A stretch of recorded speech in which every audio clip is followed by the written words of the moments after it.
So it was always important to me that people knew this show was made in Texas. I didn't want anybody to think this was some crappy California production, I didn't know if you were trying to do that for write-offs.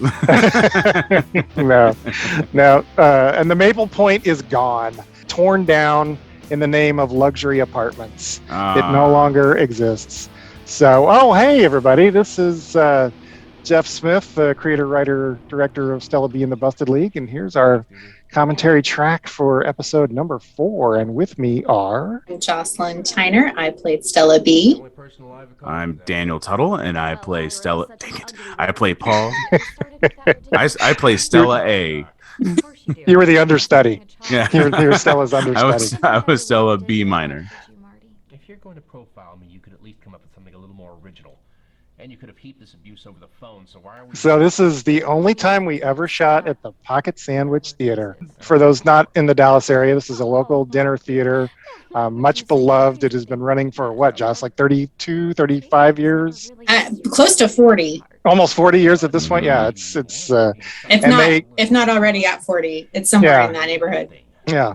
The home of many of the actors who are in our show, Stella B. Lots of them worked very consistently at the Pocket. But this is the only time we ever shot there, and it is sort of an odd fit for what was in the script. But hey, it was great. It was really fun to actually shoot there. It's a nice little place. It makes sense. Yeah. It looks good. Yeah. Here are these. And there are plenty of times I can buy it as a restaurant. Yeah, I guess so. Yeah. I mean, it kind of is, right? Like they serve. Yeah, they do serve food. Yeah, sort of bar food. Yeah. Hey, look at that handsome devil. Hey, and ironically, they are just recently no longer in this location anymore. They got forced out. The guy who owns the property wants to like revamp it and everything. So it's kind of sad, but they got a really good location in Carrollton. Yes, much closer to me. Yeah, much farther from me, but so better for some. These apartments had these great paintings on the outside, but they are all gone now. They painted over all of them. That's awful. And it's pretty bad. They've repainted some stuff, but most of those great paintings are gone. I also would be remiss if we didn't say that Alan Tudyk also performed in the Great Pocket Sandwich Theater. He absolutely did. I served him ribs in Santa Monica. The Dixie Chicks also performed at the Pocket. Oh, that you mean as the did. Chicks? Oh, are they now the Chicks? They're the Chicks as did Eliza Schlesinger. Oh yeah, she's hilarious. Comic. Yeah. Really, yeah, I didn't know that. That's cool. Mm-hmm. Cool. Yep, lots of folks. Now, we were just having a conversation about moving, Jocelyn. Is that the piano in the background that we're saying that you discussed that had a broken leg that was already there? Isn't that amazing how well that piano holds up all that crap? Yeah, I was going to say, there's actually a piano under all that ephemera. That's a lot of stuff. That was my corner for all knickknacks theater. Like every time you do a show, you get like a gift, a cast gift. Or something, and where do you put it? Like seriously, where do you put it as an adult? And so that's where they went. It's my shrine. There you go. I think my one regret about the show, Jeff, is that we did not have a musical number. Well, maybe if we'd done a season 2. There were so many singers in our cast that it's kind of unbelievable. Yeah, that we didn't. But Jocelyn, the first time I ever said, "Hey, could we maybe shoot in your apartment?" Your response to me was, "Oh yeah, my couch really needs to be on television. It's awesome." And it is pretty awesome. That's a great couch. That's a really nice. I love the color. Mm-hmm. Yeah. I still have that couch. It's an awesome piece of furniture. And the biggest hassle of set decorating was that, Jocelyn, you had like 50 playbills on this wall. Yeah. We had to take them all down and put up this Scott Pilgrim poster and this Catwoman poster. That's right. Whose froggy slippers were those? Mine. Were they yours? Oh, I thought Laura had brought them. No, I had a slipper fetish. And so anytime I had like a girls' night and people came over to my apartment, I literally would walk them to my closet and they got to pick out house shoes. And we all wore these funky animal slippers and it was a blast. Yeah. I feel like I missed out on some fun. Yeah. It's just the girls' nights. This little vase of yours also always makes me think of I Dream of Jeannie. Even though it's not really the same shape, it's sort of reminiscent overall. It's got a similar style to it. Yeah. Minus the bowl at the bottom. We'll just dig deep into my 20-something decor. Yeah, we're busy talking over Laura's Oscar scene. I know. This is it's a really heartfelt. It's a really heartfelt scene, and as always, you guys did a great job. So I do have to ask though: is there anything? Do you still have a lot of this stuff, Joss? The stuff on the piano, or I have that vase. Just around the room. Yeah, I have that vase, the couch, the table, the vase is on. I have those little lamps on the piano, and there's some like candle holders that I still have. But a lot of the theater, like tchotchkes and stuff, ended up lost in several moves. Yeah, that does happen. You still have the couch though? I do still have the couch. The couch is in great condition. Cool. So I got to talk about to see an outfit. Yeah, I got to talk about this Crimson Storm costume, because what I did was I bought this off eBay. It was just a Lady Flash costume, and so it had a thunderbolt on the front. Awesome. And the funny thing is, when I got it in the mail and I took it out of the box, it looked so tacky to me. It like a really cheap and badly made. And so I put a line in here about, that she's supposed to have made this, but it's not her best work. But honestly, the magic of video is it looks great on screen. I know this. I was like, what are you talking about? This looks fantastic. It doesn't look bad at all. In fact, it looks really good. And it looks like a really well-made costume, but it so was not. I was like, man, Jeff must be like a perfectionist, because this looks great. Yeah. And he's like, Stephanie, this is nothing. Yeah, exactly. Stephanie made the little emblem. I had sort of designed it, but then Stephanie cut out and she even found this like glitter fabric, which if you know Alexis Neighbors, she's very glitter. She's very into glitter. So I was so impressed that Stephanie had found this glitter material to use on the emblem. Tiny cape. Yeah, it's a teeny tiny cape. Do you still have that costume? Well, I believe Alexis does. Yeah, she said something about it. She's have it? Okay. Yeah, I let her keep it when the show was over. What was I going to do with it? That's what I was wondering. I didn't know if you had it or she had it. Yeah, no, I let her keep it. I would love it if you were just like all of a sudden just pulled it up next to you, or there's a mannequin next to you, just pan over and it's wearing it. We've done a couple of conventions where she came in and she dressed as the Crimson Storm to help me try to sell stuff at my table. Oh, that's so nice. So yeah, but it didn't help much, but she was very sweet to come and do it. Shot. Because people were like, who is this? Who's Crimson? Who? Yeah. Who's she supposed to be? Yeah, who's this supposed to be? Yeah, I've never seen this superhero before. The comic shop returns. Now, you know what's funny though? You're right that so many of the stage costumes just look crappy backstage, and on stage with the lights. Yeah. Suddenly, it's amazing. It's the magic of the stage and of the screen. So Dan will probably remember, but we shot this scene twice. When I first asked Jade to be in the show and she said yes, I said, well, I'd written this scene to show it to her and kind of clue her in on what the character was about. And I said, well, let's just go ahead and shoot it.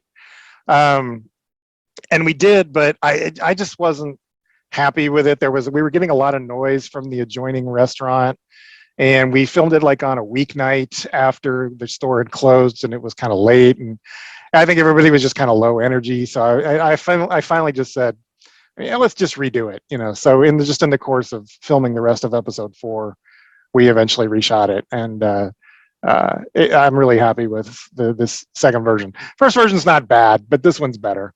I cut together some of the earlier footage to put on the Blu-ray. I loved her. She's so great. I know we talked about her the last time on the last commentary we did, but she's amazing. She's amazing. Awesome. And this young lady has just got like hundreds of credits in anime.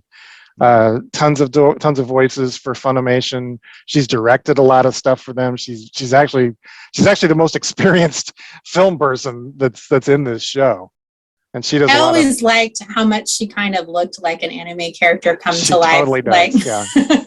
Well, when she came in for her audition, her hair was like bright anime red. I mean, it wasn't even like subtle tones of red. It was not subtle at all.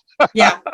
I think if I remember correctly, when she comes in and is like, "Are you Paul Blunt?" I'm pretty sure I broke at least half the times that she said that.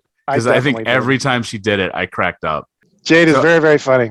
I need to trim my beard back to this thin right now, because man, it's wearing a mask with this thing right now is crazy. Yeah. Torture. Yeah. Gotta be. It's awful.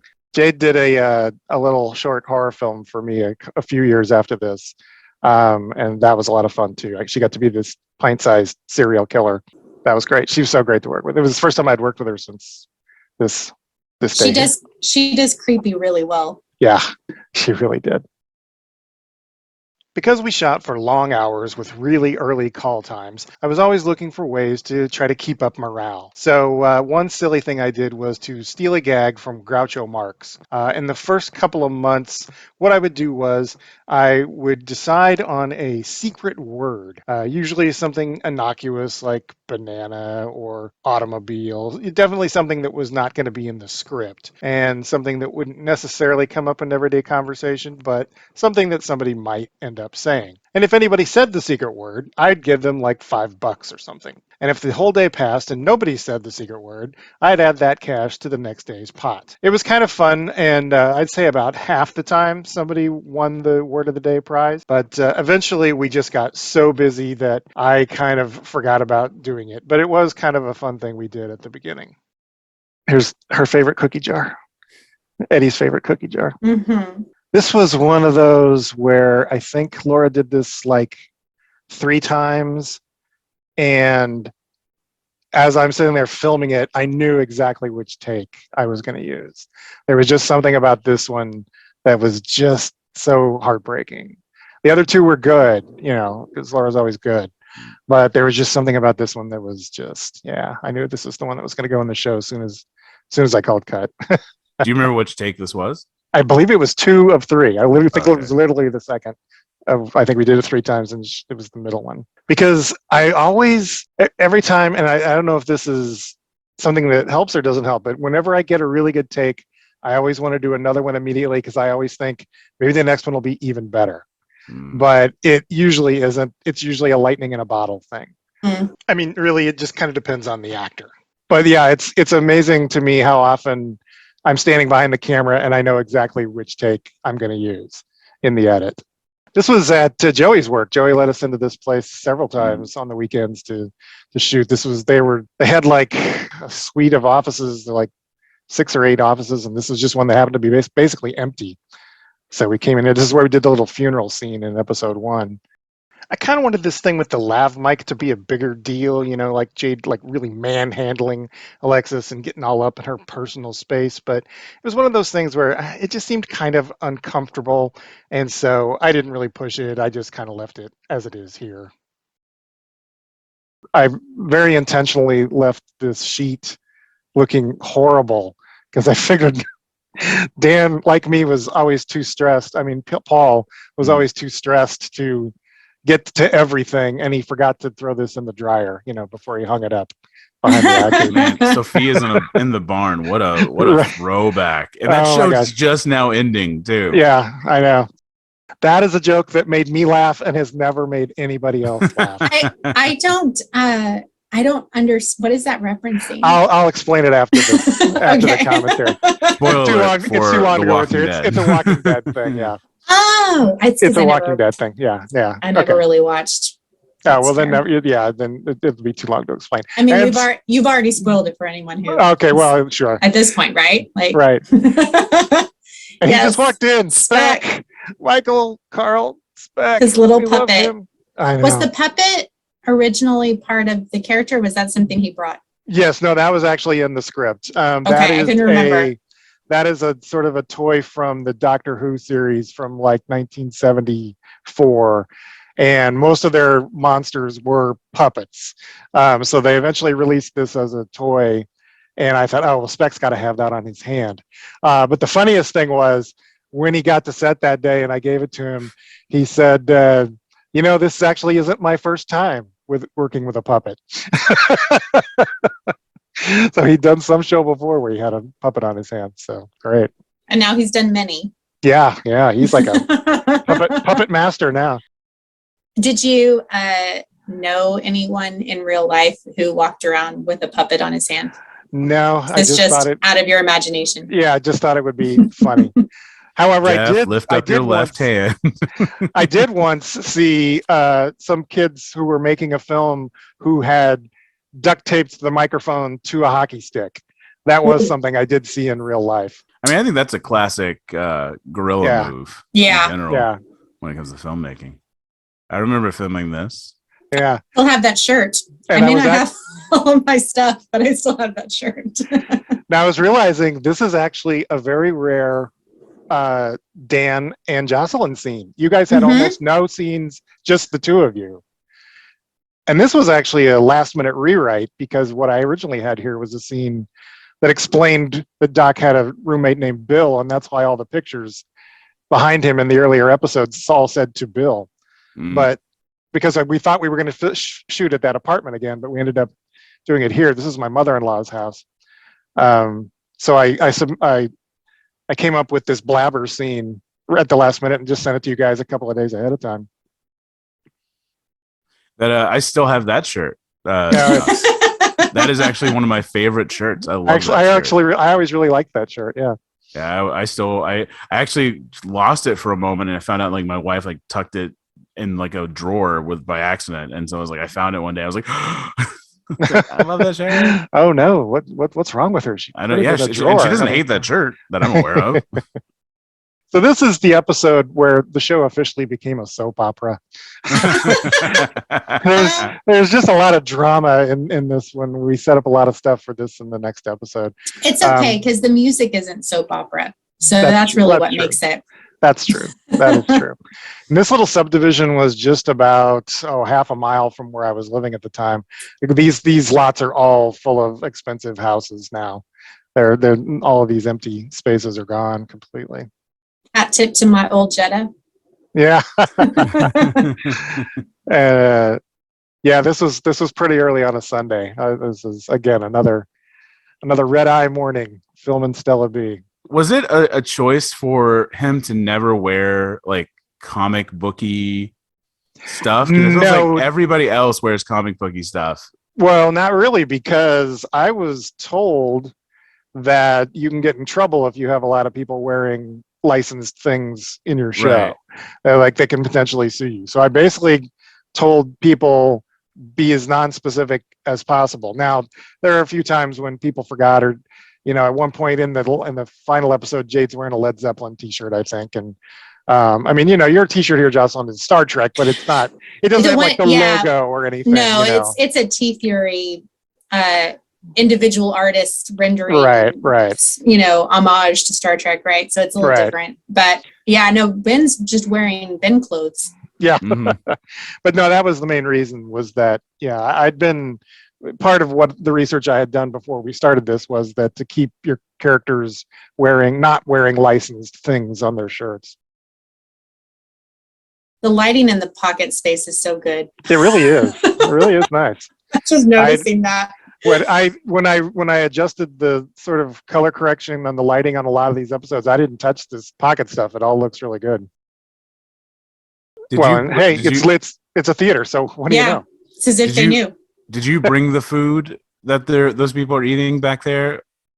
Chips? No, I think we just gave. I think the pocket provided those. I probably gave them $20 or something for chips, and I think these guys just have water in these cups. Yeah. Yep. Water. So we're about to go back to Jill Etheridge. Let's talk about her because we had already cast this character with another actress. Her name was Abigail something. I cannot remember what her name was. No, it wasn't Abigail Breslin. She was a friend of Laura's, and Laura knew her from a lot of different shows, and I just offered her the part. And she said yes. But then she came back and said, I'm really sorry. I'm going to move to California. She was going to enroll in the Groundlings, that program they have where you go in and train.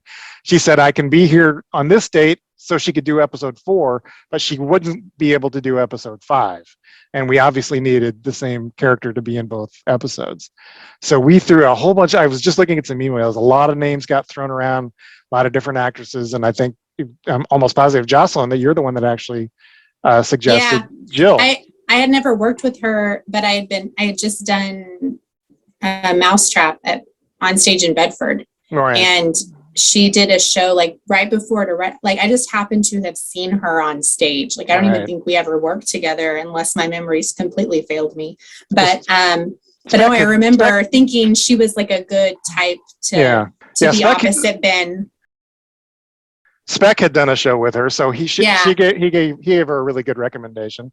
So I just ended up, I think she was the only person we actually read after the other lady had to back out. Her audition was terrific, and she just does such a nice job. But of course, the stuff everybody told me is, well, she's really not blonde. She's more of a redhead. Whereas there's the whole thing where they call this character the blonde, and to me, it's kind of strawberry blonde. Yeah. But B, women change their hair color all the time. That's what.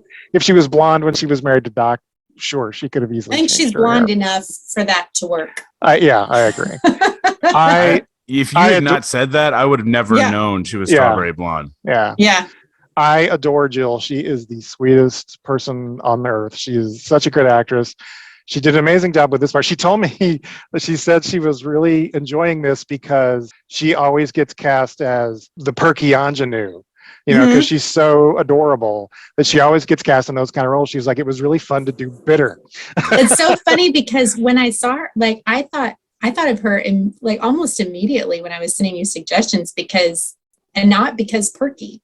Because I could see her doing this like spunky, fiery, you know. Yeah. Yeah. One of the things I love the most, and again, this is one of those things where I knew on the day which take I was going to use. She played all of this very controlled, like I'm in charge of this situation.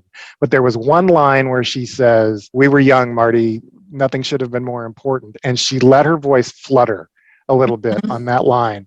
And when I was watching Rushes, I literally got a little chill when she did that. And I was like, okay, that's the take that's going in.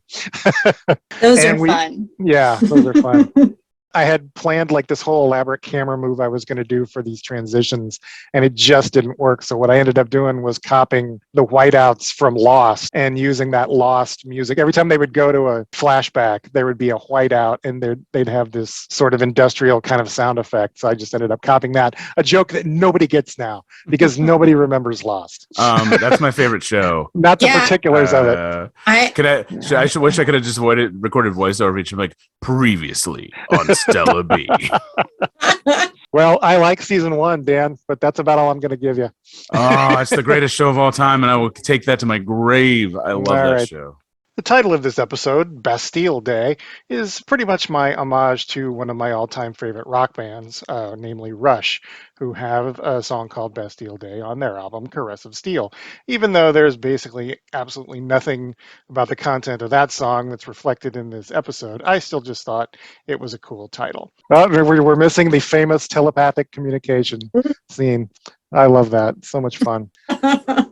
It's as if we'd actually worked together before. I know, right? Wild how that works out. This is also the only specific birthday we are ever given for any of the members of the Busted League, and the only birthday we ever see celebrated during the course of this season. And that is me really scraping the bottom of the barrel for trivia. I like how she slams him with this birthday thing and knocks him backwards. I think I remember watching this and was trying not to laugh behind the camera. Yeah, it's so well done. Yeah. These scarves here were knitted by my friend Amanda Lovecraft, who just has the coolest name ever. And they were made specifically for the show. I actually did already have a Tom Baker scarf, but I didn't want to risk it getting damaged because, well, my grandmother made it for me. But anyway, and again, Ben had to shave. I would have had him in a goatee the entire season, but he was always in some damn play that wanted him clean shaven. Oh, God, why do you have to be such a good actor? I know, right? Everybody wants him. I need to find more of those sucky actors that never got cast in anything else except my show. I mean, you had me, so it worked out. Well, I'm never going to say that, Dan. Not to your face. Anyway. Not to my face, yeah. Not to your face. But virtually, I'll say I've went on commentary for the episode free. I definitely. So I worried about this kiss, but it's pretty damn effective. Just kissing, as my wife says every time people are making out in a movie, what a weird job, to make out with strangers on film. So I was a little worried whether this would feel real, but it totally does for my No, money. it's great. I think it's a great show. And I gotta say this, so like intimacy direction was not a thing, right when we did this, but Laura and Ben are so respectful, and such professionals that like I'm sure they talked about things, I'm sure they sat there and like talked through what they needed to do and got comfortable, but you can tell, when people are uneasy, and there weren't, because they were there was so much just respect there for the other person. That's not always been the case, so it's just nice to see it, even in a time when we didn't really have that as a profession yet, right. Well, plus we'd been doing this for months at this point. We were all kind of we kind of had our system down, and everybody was fairly used to working with all these guys in the cast, and so I think that contributed, but I think it's also very much what you're saying, Jocelyn. Just there was a lot of I think when you were fortunate enough to work with people who are so mindful, it comes through. I always appreciate when I see my last name spelled properly on credits. It's a small thing, but I always appreciate it. Well, it's the least I could do. I wrote a script for somebody once, and on the credits it said David Tuttle. Oh gosh, that's right. I remember you telling me about that. And on the poster it said Daniel Tuttel or something like that. I was like, wait, they're not even the same name on two different. Oh my gosh, yeah, that's terrible. Well, quickly we'll wave to Rhonda Durant, who was in that last scene, but we were talking about something else. We got more. We can talk about her. We can talk about her in the next episode because she's amazingly awesome. Yeah, this was always kind of meant to be sort of a bottle episode. It was going to be just sort of a quick, but it ended up being basically a full episode. And I'm honestly, I'm pretty happy with it. I think there's a lot of good. That's great. Yeah, there's a lot of good people in it, and everybody's doing good work, and I think it's a pretty good episode.